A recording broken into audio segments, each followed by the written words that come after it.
Queridos hermanos, ¿alguno de ustedes en este tiempo que ustedes tienen de cristianos, algunos tienen poco, otros tienen más, pero quizás alguno de ustedes o la mayoría ha enfrentado la situación en que usted se ha sentido agredido por otro hermano? Seguro que sí.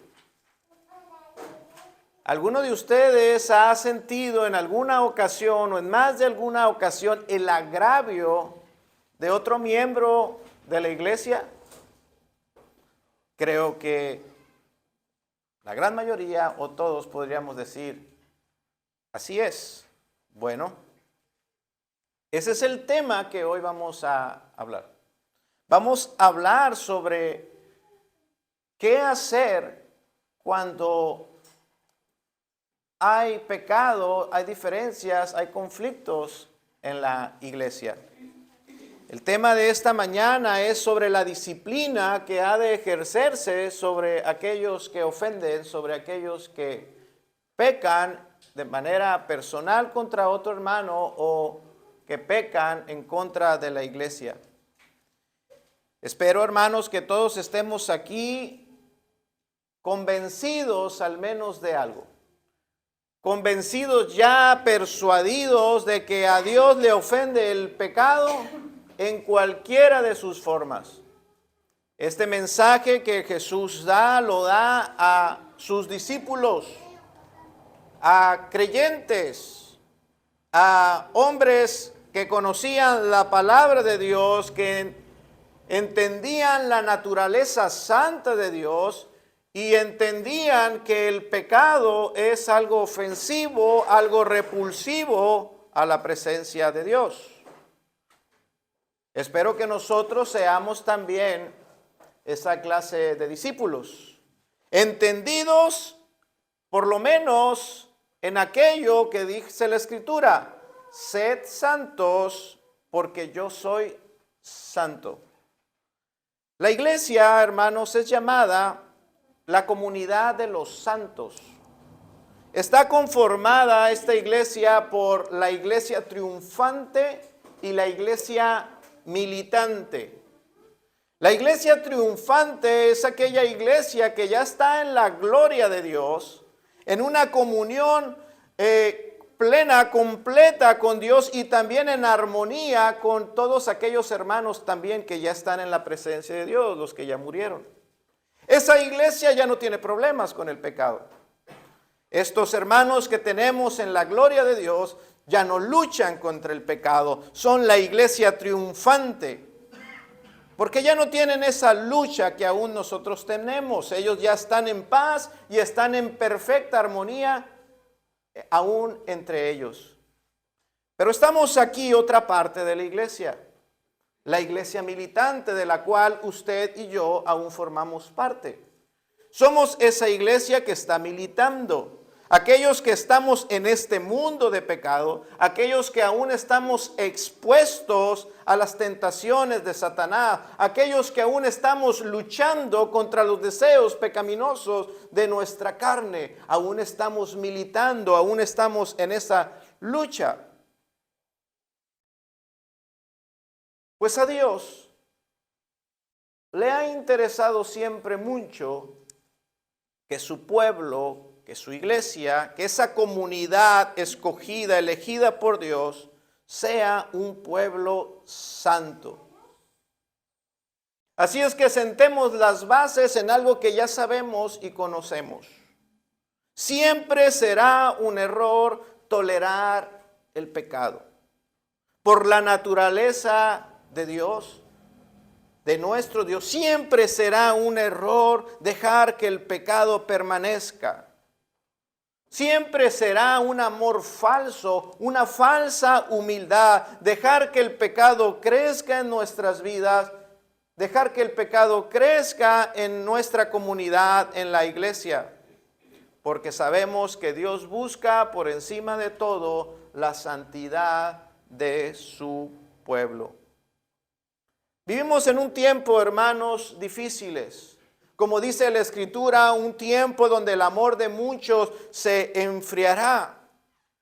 Vivimos en un tiempo donde las personas prefieren la libertad que promete el individualismo antes que vivir en comunidad.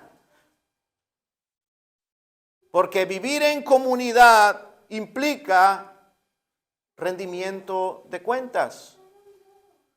La filosofía de vida de las personas de este tiempo es: vive y deja vivir.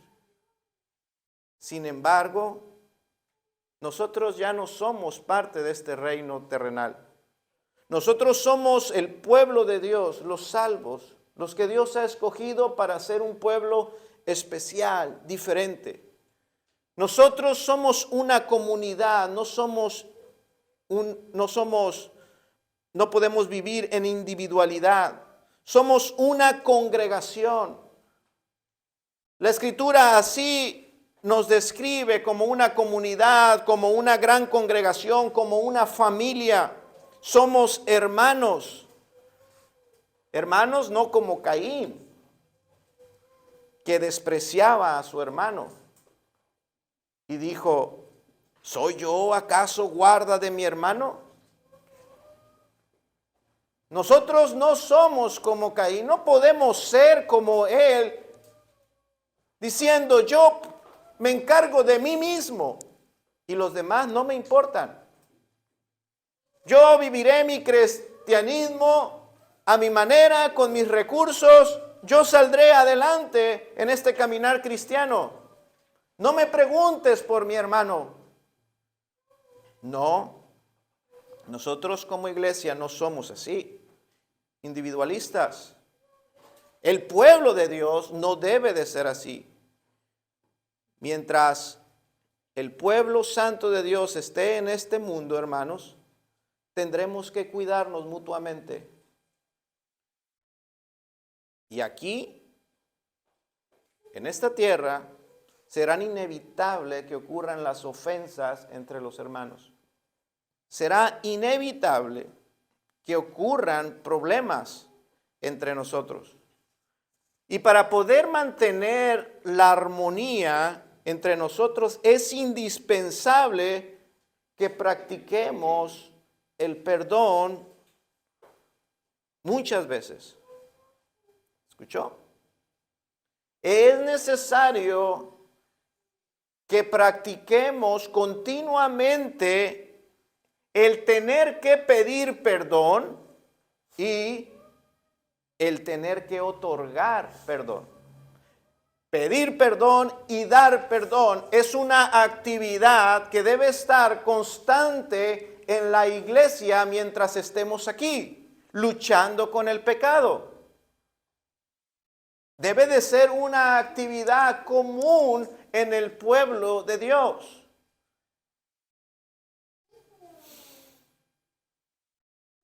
Ahora, la iglesia, hermanos, siempre ha tenido que estar trabajando en este asunto de los conflictos. Y no debemos pensar que el que en una iglesia haya conflictos es algo extraño. No, no es así. La iglesia siempre ha tenido que estar corrigiendo su proceder, porque siempre en las iglesias se presentan situaciones de ofensas. Por ejemplo, en Filipenses capítulo 4, verso 2, Pablo le dice a Evodia y a Síntique, estas hermanas que tenían un conflicto, hermanas ejemplares, pero tenían un conflicto entre ellas y les pide que tienen que ser de un mismo sentir.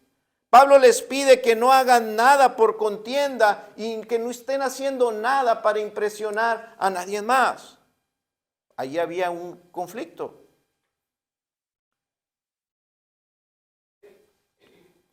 Pablo también le escribe a la iglesia de los Corintios en el capítulo 11, verso 18. Cuando os reunéis como iglesia, oigo que hay entre vosotros divisiones Y dice Pablo, yo no me extraño, y lo creo. Lo creo porque eso es algo que la iglesia tiene que estar constantemente lidiando con el asunto de las ofensas. También Pablo le escribe a Filemón, te ruego por mi hijo Onésimo. Y le dice, recíbelo, perdónalo. Se ha arrepentido, ahora es nuestro hermano. Practica el perdón. Sé que te ha ofendido. Sé que ha pecado contra ti. Perdónalo. ¿Se da cuenta, hermanos? Menciono estos casos para que veamos que no es extraño. Si esto ocurrió en aquella iglesia primitiva, ¿por qué no ha de ocurrir aún en nuestros días?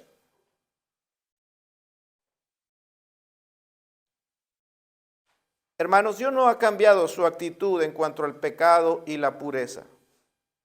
Es necesario seguir tratando con el pecado, o si no, destruirá a la persona que practique el pecado, y no solamente el que practique el pecado, sino también el pecado destruye a aquellos que lo toleran. Hay que tratar con el pecado. Ahora, ¿de quién es la responsabilidad de la pureza del pueblo de Dios? ¿Quién es el responsable de que el pueblo de Dios se mantenga en santidad? Alguien puede pensar, nosotros no debemos de hacer nada, dejémosle todo a Dios. Pero eso no es correcto. La responsabilidad es de la iglesia. La iglesia es quien debe regularse a sí misma en relación con el pecado. ¿Escuchó? Algunos piensan que es más piadoso decir, el hermano pecó, está constantemente y no se arrepiente. Dejémoselo a Dios. ¿Usted piensa que eso es más piadoso que decir, vamos a hablar con él? Escúcheme, hermano, usted no quiere que Dios trate directamente con su hermano. Eso será más doloroso. Pensamos que es más piadoso, dejémoslo a Dios. Pero no, la responsabilidad es de la iglesia. La iglesia es quien tiene el deber de confrontar el pecado, ya sea de sus líderes o de sus miembros. Es la iglesia. Pablo dice en 1 Corintios 6, 5, en adelante, dice, para vergüenza os digo, pues que no hay entre vosotros sabios ni aun uno que pueda juzgar entre sus hermanos, sino que el hermano con el hermano pleitea en juicio, y esto ante los incrédulos. Bueno, hay otros que pueden pensar, hay un pleito entre estos hermanos, un hermano ofendió al otro, le robó.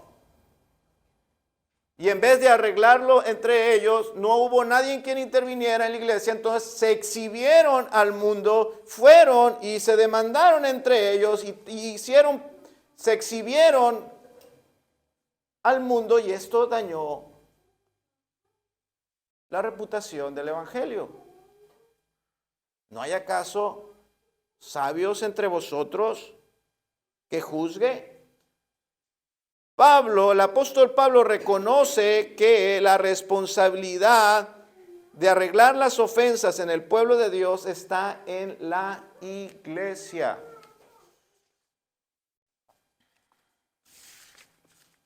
Alguien puede pensar, ¿no es algo anticuado e insensible el disciplinar y corregir al hermano?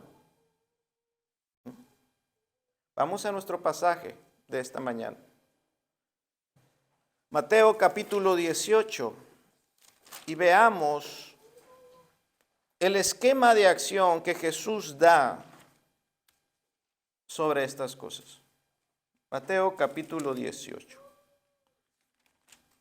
verso 15. Dice la Escritura: por tanto, si tu hermano peca contra ti, ve y repréndele estando tú y él solos, y si te oyere, has ganado a tu hermano. Mas si no te oyere, toma contigo a uno o dos, para que en boca de 2 o 3 testigos conste toda palabra. Y si no los oyere a ellos, dilo a la iglesia, y si no oyere a la iglesia, tenerle por gentil y publicano. ¿Es insensible disciplinar o Jesús nos enseña a disciplinar? Es anticuado, y esta palabra que el Señor Jesús dejó para tratar los asuntos de las ofensas, ¿fue para un tiempo específico solamente o la palabra de Dios permanece para siempre? Sé, hermanos, que como hijos, aún como cristianos, aún como hijos de Dios, no nos gustan las reglas y no nos gusta la disciplina. ¿Y sabe qué? El Señor lo sabe. Por eso el Señor nos habla constantemente en la palabra sobre este asunto, aún desde el Antiguo Testamento. En Proverbios capítulo 3 dice: no menosprecies, hijo mío, la disciplina, el castigo de Jehová, ni te fatigues de su corrección, porque Jehová al que ama castiga, como el padre al hijo a quien quiere. Así es que la disciplina no es ni anticuado, ni es algo insensible. La disciplina bíblica es el reflejo del amor de Dios. Porque Jehová al que ama castiga, como el padre al hijo a quien quiere. Así como los padres disciplinan en amor a sus hijos con el propósito, con el fin de que sean buenos hombres, buenas mujeres, de que sean mejores, así también, dice Proverbios, Dios disciplina por amor a sus hijos. Sabemos, hermanos, también que la corrección es muy necesaria. La iglesia debe practicar la disciplina bíblica y no solamente enseñarla. No es suficiente, por ejemplo, decirle a nuestros hijos lo que es correcto hacer, y con enseñarles lo que es correcto solamente, entonces ellos ya crecerán como hombres buenos, practicantes siempre de la justicia y de la verdad. ¿Verdad que no es así? Es necesario estar a un lado de ellos corrigiéndolos, porque constantemente nuestros hijos sacarán sus pies del buen camino intentando desviarse, y ahí nosotros, además de las enseñanzas, tenemos que estarlos corrigiendo, enderezándolos como el pastor golpea con la vara a la oveja para que tome el buen camino. No es suficiente hablar sobre lo que es correcto, es necesario la corrección, la reprensión, y en ocasiones es necesario el castigo cuando se actúa mal. Dice Proverbios 13, 24, el que detiene el castigo a su hijo aborrece, mas el que lo ama desde temprano lo corrige. De nuevo, esto es tan indispensable recordarlo en estos tiempos, porque se profesa un amor en estos días, un amor tolerante. Se enseña en las escuelas, en los medios de comunicación, sobre un amor incluyente que debe de tolerar cualquier clase de pecado o de ocurrencias que tenga el hombre. Si en verdad lo amas, toléralo. Pero el amor que tolera el pecado no es amor en absoluto. El amor que tolera el pecado es un sentimentalismo mundano y egoísta. Si quiere acompañarme a la Escritura para afirmar aún más, apuntalar la necesidad de la corrección bíblica, veamos Hebreos capítulo 12, verso 7. Y cómo esta es la sabiduría de Dios, que está por encima de la sabiduría de los hombres que están promoviendo y que no debemos permitir que se infiltre en la iglesia. Dice la palabra de Dios, Hebreos 12, 7, si soportáis la disciplina, Dios os tratará como a hijos. Porque, ¿qué hijo es aquel a quien el Padre no disciplina? Pero si os deja sin disciplina, de la cual todos han sido participantes, entonces sois bastardos y no hijos. Por otra parte, tuvimos a nuestros padres terrenales que nos disciplinaban y los venerábamos. ¿Por qué no obedeceremos mucho mejor al Padre de los Espíritus y viviremos? Y aquellos ciertamente, hablando de nuestros padres, ciertamente por pocos días nos disciplinaron como a ellos les parecía, pero para lo que nos es provechoso, para que participemos de su santidad. Es verdad que ninguna disciplina al presente parece ser causa de gozo, sino de tristeza, pero después da fruto apacible de justicia a los que en ella han sido ejercitados. Esto, hermano, nos lleva a otra pregunta sobre este asunto. ¿Cuál es el propósito de la disciplina? El propósito de la disciplina es corregir el problema, y cuando el asunto es en la iglesia, el asunto de la disciplina es restaurar. ¿Escuchó? El propósito de disciplinar a alguien es restaurarlo, no acabarlo,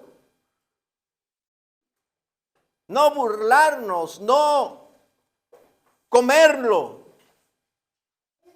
sino restaurarlo.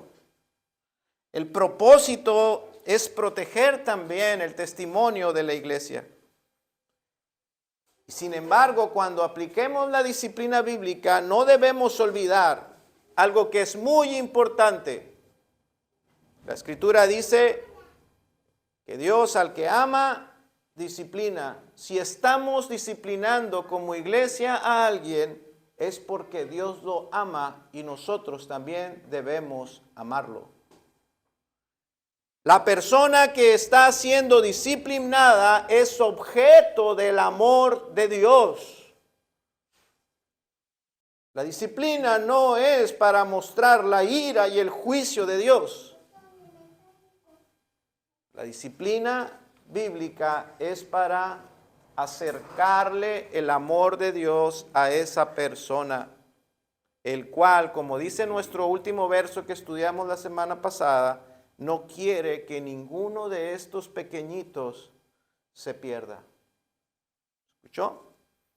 Jesús nos va a enseñar el proceso de la disciplina, pero no debemos olvidar que aquel a quien queremos disciplinar es querer corregirlo, es su bien, es un pequeñito que se ha desviado, es una oveja descarriada que el Señor ama y no quiere que se pierdan. ¿Cómo debemos hacerlo? ¿Cómo debemos corregir y disciplinar? Bien, aquí está el curso de acción, fue lo que acabamos de leer.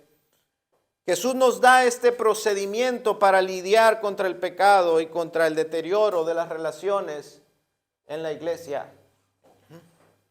Si no aplicamos la disciplina bíblica a las relaciones que un día fueron amorosas, estables,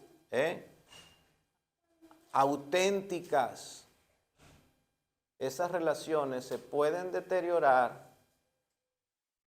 y eso no es lo que queremos en la iglesia. Entonces vamos a aplicar esta disciplina cuando un miembro de la iglesia por su actitud o su conducta ofende a la iglesia o al testimonio de la iglesia, hemos dicho. Dice el verso 15, por tanto, si tu hermano peca contra ti. Quiero dar algunos ejemplos de cuando no debemos aplicar ningún tipo de disciplina. Alguno puede pensar que pecar, que el hermano pecó contra mí porque no me saludó. Eso no es. Hay que disciplinar al hermano porque me miró feo. ¿Verdad? No. Porque no me pasó las tortillas mientras comíamos. Porque no me convidó del pastel que trajo. Hay que ponerlo en disciplina porque no me ofreció raite.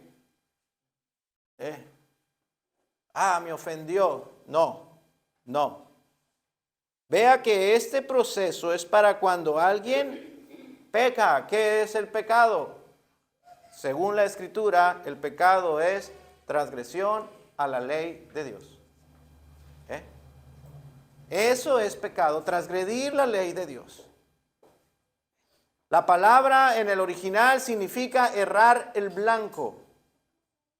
Pecar es cuando el hermano se ha equivocado, ha errado el blanco y ha pecado. Ahora, ¿cuál es el blanco que debe apuntar todo discípulo de Cristo? La ley de Dios. Amar a Dios y amar al prójimo. Ese es el blanco al que usted y yo debemos estar siempre, constantemente apuntando. Amar a Dios y amar al hermano. Amar a Dios y amar al prójimo. Esa es la ley de Dios. No quebrantaré esa ley de Dios. No la quiero quebrantar. Sin embargo, la quebrantamos. Nos extraviamos y perdemos la puntería y erramos el blanco. Todos nosotros debemos tener en alta estima a nuestro prójimo, especialmente a los de la familia de la fe. Existen actitudes o acciones que son carentes del amor que le debemos de dar a Dios y el amor que le debemos dar a nuestro hermano, y eso es cerrar el blanco. Y si violamos esas normas tan importantes, debemos entonces ser disciplinados. Cualquier pecado cometido por cualquier creyente requiere disciplina de parte de la iglesia. ¿Escuchó? Cualquier pecado cometido por un creyente requiere la disciplina de parte de la iglesia. Y esto va, escúcheme, desde una exhortación privada, personal, que es el primer paso, hasta la expulsión de la iglesia. Pero si ves pecar a tu hermano y dices, Dios se encargará, como dijimos ahorita, ¿verdad? O ya las consecuencias lo harán entender que estuvo mal. No. Es necesario la disciplina. Y aquí tenemos el primer principio, que es el siguiente. Si estamos convencidos de que alguien ha pecado, debemos actuar inmediatamente. Lo peor que podemos hacer con el pecado es rumiarlo. Eso es fatal. Si alguno se ha desviado, hermanos, debemos traerlo lo más rápido posible. Porque recordemos que el pecado es como la levadura. Un poco de levadura leuda toda la masa.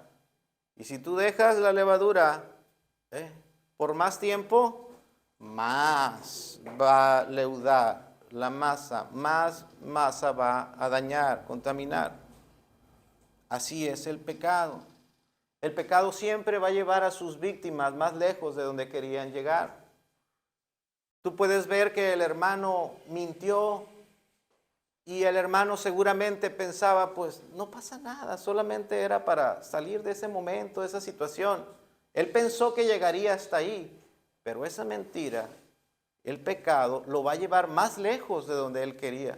Después tendrá que decir otra mentira para tapar esa y así es el pecado. Siempre te lleva más de donde creías que ibas a poder llegar. Por eso hay que actuar de inmediato. Hermano, te acercas con él. En lo secreto te acercas con él y le dices, hermano, creo que me di cuenta que eso no es correcto. Si alguno se ha desviado, hermanos, debemos traerlo rápido, lo más pronto posible. Porque el pecado así lo va a hacer pagar un precio más alto de lo que él quería pagar también. Así es que cuando hay un caso de ofensas entre hermanos, ahora voy a hacer la siguiente pregunta. ¿Quién debe tomar la iniciativa? El hermano me ha ofendido. Aquí tenemos, hermanos, ¿quién debe tomar la iniciativa? Dice, ve tú con él a solas. La responsabilidad no recae sobre el pastor. Si un hermano te ofendió a ti, no tienes que ir. Tu primera acción no es ir con el pastor y contarle al pastor cómo te ofendieron. No. La disciplina en este punto no es responsabilidad del liderazgo de la iglesia. Ve tú, sino de cada miembro. Y esto es algo que siempre retrasa la disciplina bíblica, esa idea de que esperar. Bueno, me ofendió. Yo voy a esperar a que él venga a pedirme perdón. Él es el que tiene que tomar la iniciativa. Él es el que hizo algo malo. Él es el que debe pedirme perdón a mí. Y vea cómo Jesús hace responsable no al que ofendió, sino Jesús hace responsable de iniciar el proceso al ofendido, no al que ofendió. ¿Por qué, hermanos? Yo creo que hay algunas razones el por qué esto es muy sabio.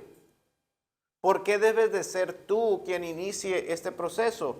El que ha sido ofendido. Muchas veces las personas nos ofenden sin ni siquiera saberlo. Muchas veces las personas pecan contra nosotros y ellos ni siquiera saben. Ve tú. Porque si la persona ni siquiera se dio cuenta, ni siquiera sabe que te ha ofendido, nunca va a venir a pedirte perdón. Ve tú. ¿Se da cuenta? Es importante también, creo, ir y hacerlo así, porque en ocasiones, ¿sabe qué? Ni siquiera son ofensas. Como decía ahorita,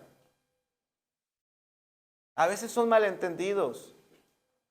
Y a veces te acercas con él y te dice, no lo estaba diciendo por ti. Ni siquiera ahí hay un pecado. Ve tú.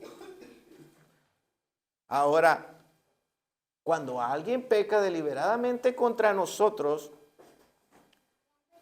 y estamos esperando a que venga a pedirnos perdón, eso nunca va a ocurrir. Porque si alguien peca contra ti deliberadamente es porque está endurecido en contra tuya. Y no quiere nada contigo, te puede estar odiando. Y esa persona en esa situación no va a venir a pedirte perdón. Así es que ve tú. Es el ofendido el que debe ser diligente y no dejar que el asunto crezca. El segundo principio que tenemos en este proceso es que ese encuentro debe de ser un encuentro privado. ¿Escuchó? Ve tú y repréndele estando tú y él solos. No se debe de comentar la ofensa con nadie más. No, es que para pedir consejo. Le voy a preguntar al otro hermano y va, y dice, ¿sabe qué? El hermano hizo esto, ¿usted qué cree? Debería acercarme. Ya se regó el asunto por todos lados.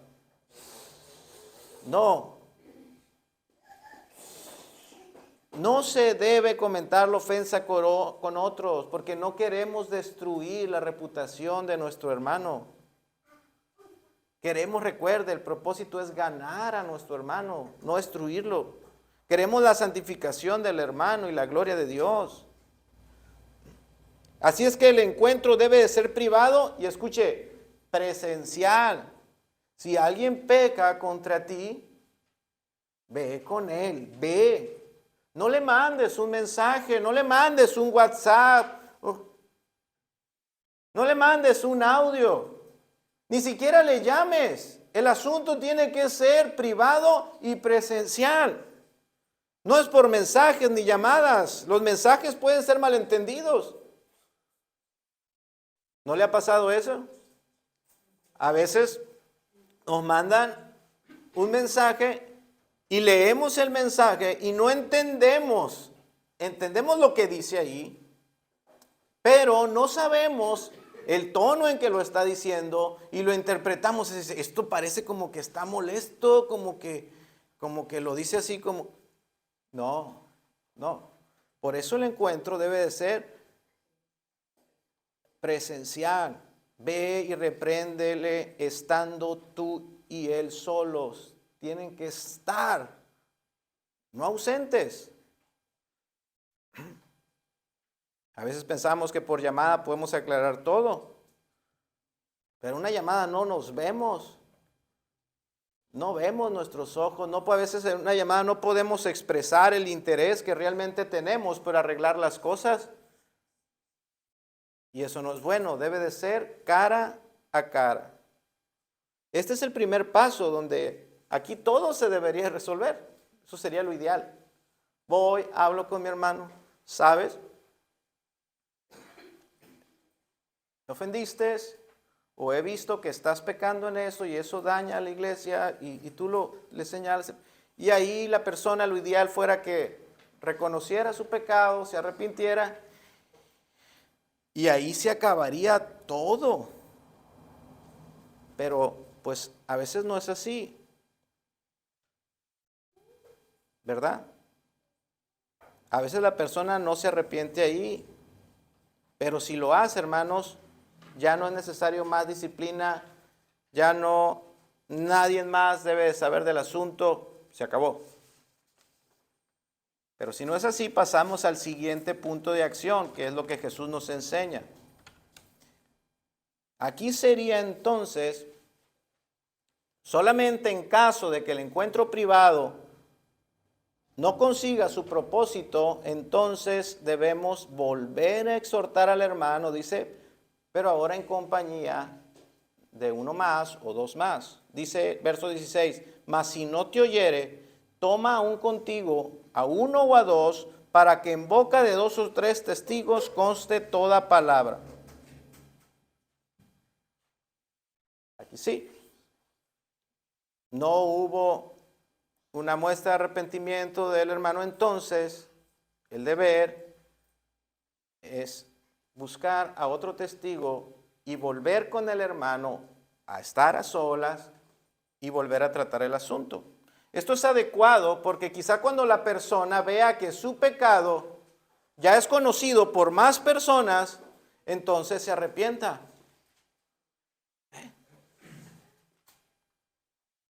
Cuando vea que las consecuencias de su pecado está llegando a más personas y que su reputación está más en peligro, entonces quizás el hermano, su conciencia se despierte y entonces se arrepienta. Ahora, vamos a hablar acerca de qué persona deberíamos de escoger para que nos acompañe a tratar el asunto. La persona no es cualquier persona, debe de ser primeramente otro creyente. ¿Escuchó? Y segundo, no cualquier creyente. Debe de ser personas prudentes y amables. No llevar a alguien que sea contencioso a tratar el asunto. Debe ser alguien espiritualmente maduro, que le ayude a entender a la persona que está en pecado, que le ayude a entender cómo está siendo visto por los demás. Porque cuando la persona está en pecado, el pecado nos venda los ojos para no darnos cuenta de nuestra condición. Cautiva, el pecado tiene ese poder cautivador. Entenebrece el entendimiento, lo oscurece y no permite que la persona vea cuál es su verdadera condición. Pero el hermano que va a volver a ir, ya ahora entre los dos, quizás pueda la persona darse cuenta de que no es un asunto de que alguien lo está viendo así, sino que son dos o más personas las que se dan cuenta que está equivocado.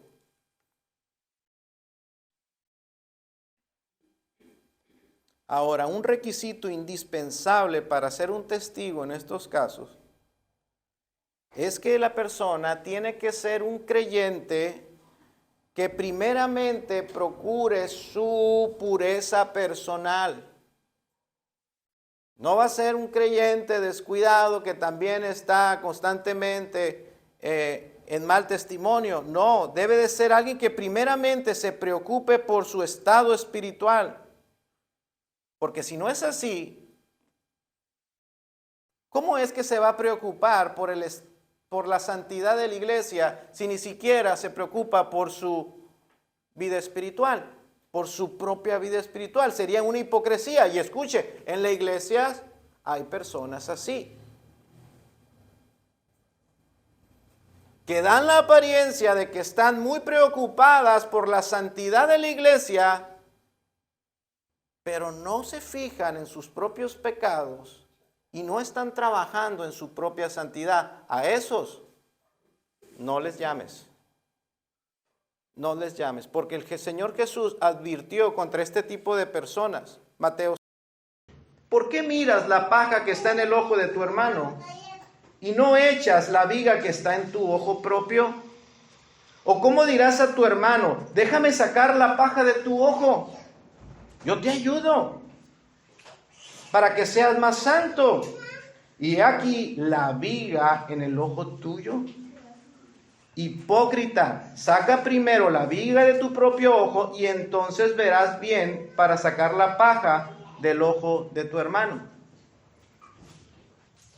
Jesús no está diciendo nunca debemos de ir a ayudar y procurar que el hermano sea más santo y decirle: hermano, estás pecando, apártate de ese pecado. No es lo que está el Señor Jesús enseñando. Está diciendo que no deben de venir ese tipo de personas que ni siquiera tienen interés por su propia santidad a tratar de exhortar y animar a otros a santidad. ¿Se da cuenta? Entonces, esta es la clase de personas que debemos evitar cuando queremos que nos acompañen a hablar con el hermano para que se arrepienta. Esa persona está descalificada. Ahora, el trabajo de los testigos, de estas personas, es triple. 3 cosas deben de hacer cuando vienen con el ofensor. Tienen que escuchar. Así es que hay personas que no saben escuchar, les gusta hablar. A esos no los lleve. No escoja ese hermano que siempre le gusta estar hablando. No. Alguien que sepa escuchar. Que sepa escuchar bien. Porque ese es su primer trabajo, escuchar de forma objetiva a las dos partes. ¿Escuchó? No solamente el que está acusando, sino aquel que está diciendo: pues yo creo que no fue así. No, el hermano tiene que escuchar a las dos partes de forma objetiva. Los dos son sus hermanos. Ahora, aquí es donde nos damos cuenta que hay mucha sabiduría en esto, hermanos, en llevar testigos. Porque puede que la persona que está siendo acusada de pecado no lo sea. Puede que estés recibiendo acusaciones injustas y maltrato del otro hermano. Es que tú estás pecando y el otro hermano está siendo acusado de manera injusta. recibiendo el maltrato, siendo señalado como pecador cuando en ocasiones en verdad no lo es. Así es que es bueno y muy sabio cuando el otro testigo viene y escucha a ambas partes. Llevar un testigo es un medio de protección para no recibir acusaciones falsas. Pablo le enseña a Timoteo que no debe admitir acusaciones sin testigos, mucho menos cuando son pastores o líderes, porque hay una protección para las acusaciones injustas. Lo segundo que debe de hacer, lo primero es escuchar de forma objetiva. Lo segundo que debe de hacer es exhortar al hermano errado, si es que le considera culpable. ¿Sabe qué, hermano? Yo he escuchado y creo que usted debe reconocer su pecado y creo que usted debe de humillarse y apartarse de esas acciones que está cometiendo, porque eso ofende a Dios y daña a la iglesia. Le debe de exhortar, le debe de animar. Ese es lo segundo. Ahora, lo tercero que debe de hacer es llevar el informe a la iglesia. Si no se logra ahí un arreglo definitivo, lo tercero que debe hacer es ir a la iglesia y llevarle el informe.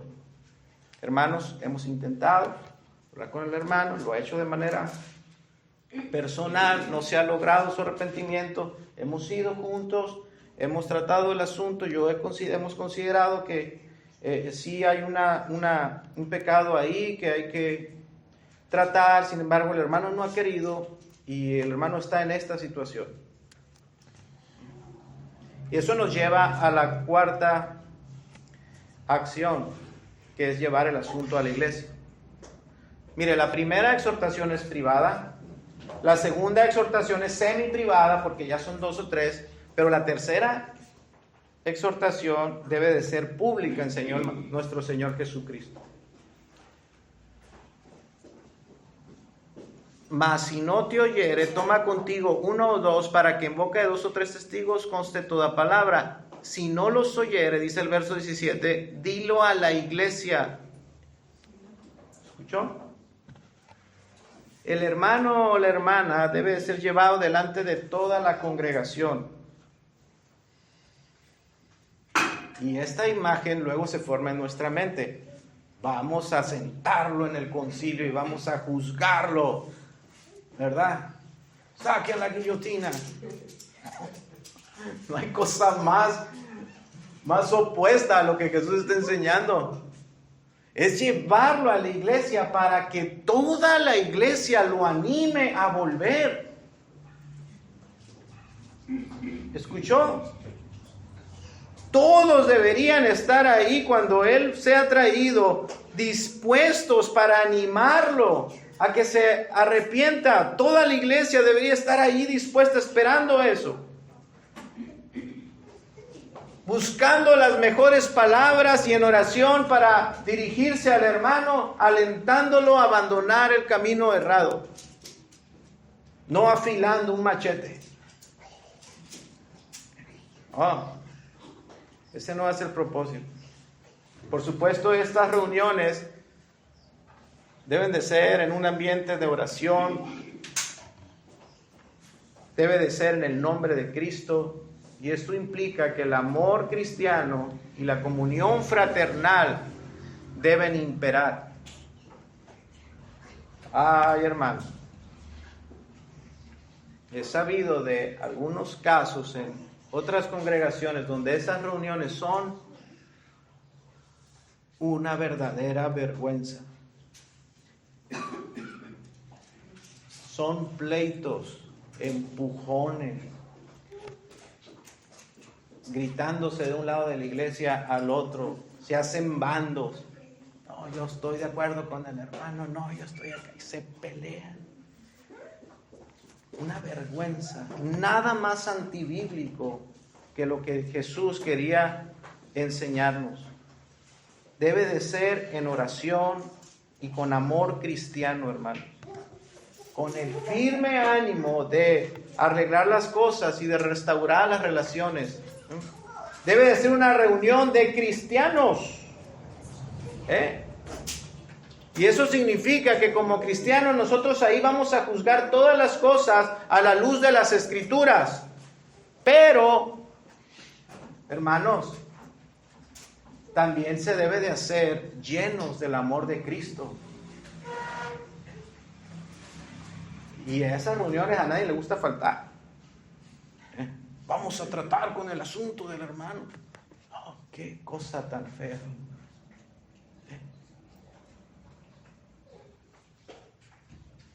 Juzgaremos a la luz de la verdad, de la palabra, el asunto, pero hermanos, llenos del amor de Cristo. Y la última acción disciplinaria, si la persona aún siendo animada por toda la iglesia a que se aparte de su camino, si no se arrepiente, llegamos al último punto de acción, que sería considerar a la persona como si fuera un pagano o un publicano, un gentil o publicano.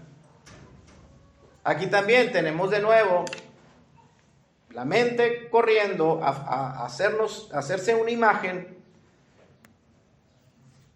equivocada. Vamos a tratar al hermano como gentil y publicano.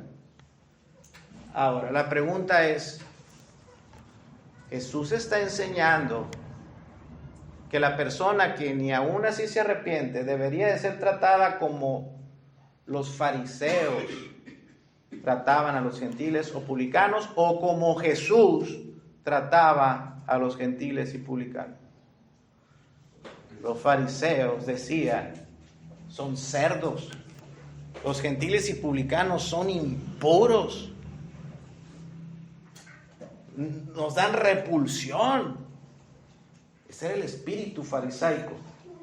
Eso era lo que Jesús estaba diciendo. Trátenle ahora como gentil y publicano. Trátenlo ahora como los fariseos trataban a los gentiles, a los paganos. O Jesús estaba enseñando, no se ha arrepentido. Trátenlos como yo he tratado a los gentiles y publicanos. ¿Se da cuenta cómo la imagen cambia?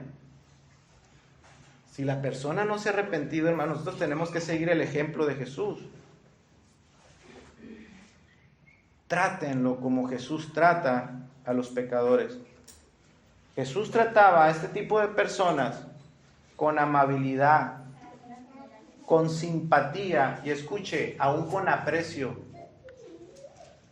Jesús se acercaba y las personas decían que Jesús era amigo de ellos porque los trataba muy bien. Los trataba muy bien. Tenía cercanía con ellos, era amable con ellos. Jesús se interesaba por ellos, pero no los consideraba sus discípulos. Había una distinción. Jesús sabía distinguir entre el trato que le daba, entre el trato gentil, de amabilidad hacia estas personas, y sabía diferenciar a aquellos que en verdad eran sus discípulos. Pero no los trataba con desprecio, no los trataba con desdén, con odio, con resentimiento. No, el hermano se ha ido, no tiene remedio, es un pagano. Uy, ni lo saludo porque me va a pegar su impureza. Casi decíamos lo que decían los judíos, es un perro.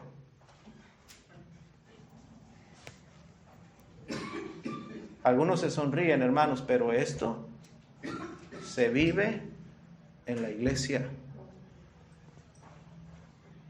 Jesús no nos enseñó eso. No tiene remedio, ya no escuchó ni al hermano, ni a los hermanos, ni a toda la iglesia, ya no escuchó, ya no tiene remedio, ya lo enviamos al infierno. Ya. No. Jesús nunca trató a una persona, trató a alguien como alguien que no tiene remedio. Por pecadores que fueran, Jesús se acercaba a ellos. Ahora, tenemos dos ejemplos clarísimos. Tenemos a Zaqueo y a Mateo, que eran cobradores de impuestos. ¿Y qué hacía Jesús? Se acercaba a ellos, se acercó a ellos. Y a quienes los judíos consideraban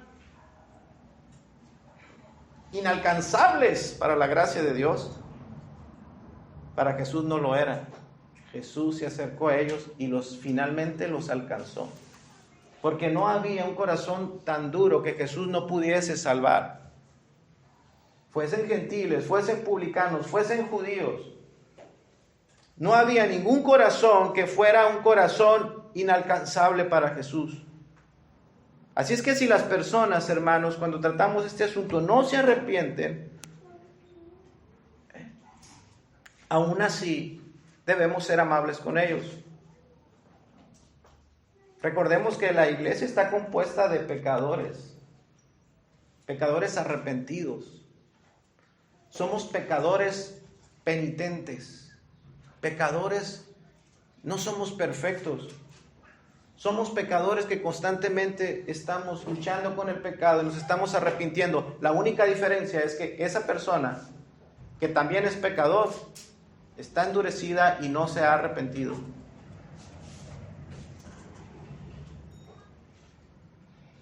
Debemos ser amables con ellos. Aunque ya no exista una base para tener una comunión cristiana con esa persona y llamarle hermano, porque ha negado la fe a través de su conducta, a pesar de eso debemos de tratarlos como Jesús trata a los pecadores. Y también seguimos teniendo cierta responsabilidad sobre ellos. Ya no como hermanos, ya cambia. Ya no tenemos la responsabilidad de buscarnos para edificarnos, porque no es nuestro hermano. Ha negado la fe. Pero sin embargo, no podemos decir, que yo sé de mi hermano como Caín. ¿Por qué me preguntas por ello? Ya no tengo responsabilidad de ellos. Estuvieron aquí y se fueron. No. Tenemos la responsabilidad ahora de tratarlo como tratamos a todos los incrédulos. Y tenemos el deber de evangelizarlos, de buscar su salvación. Así es que, hermanos, no existen causas perdidas para Jesús. A pesar de esto que estamos aprendiendo aquí de la disciplina bíblica, este proceso no nos lleva al punto final y decir, hay ciertas personas que no tienen remedio. No es el propósito. Porque no existen causas perdidas para Cristo. Aunque se hayan ido, aunque hayan negado la fe y se hayan ido, todavía se les puede tocar el corazón. Y todavía tienen esperanzas, aunque sean incrédulos como Mateo y Zaqueo, aún pueden llegar a ser amigos de Jesús y más que amigos, discípulos de Jesús. Porque para Cristo no existen casos irremediables. Ahora tenemos sobre esas personas un desafío: su conversión, ganarlos para Cristo.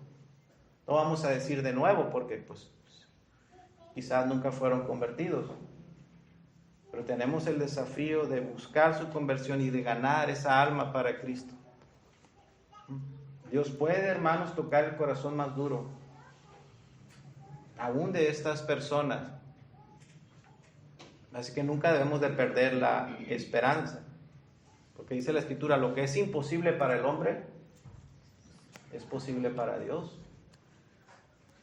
Y si hacemos lo que Dios nos manda y tratamos al pecado y llegásemos en algunos casos a tratar con la expulsión de algún miembro, hermanos, recordemos que lo que ha sido imposible para la iglesia será posible para Dios.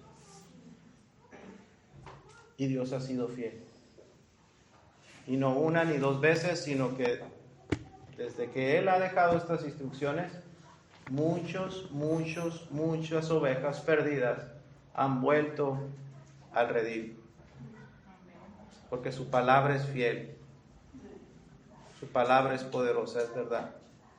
Damos gracias a Dios por su palabra, hermanos. Oremos.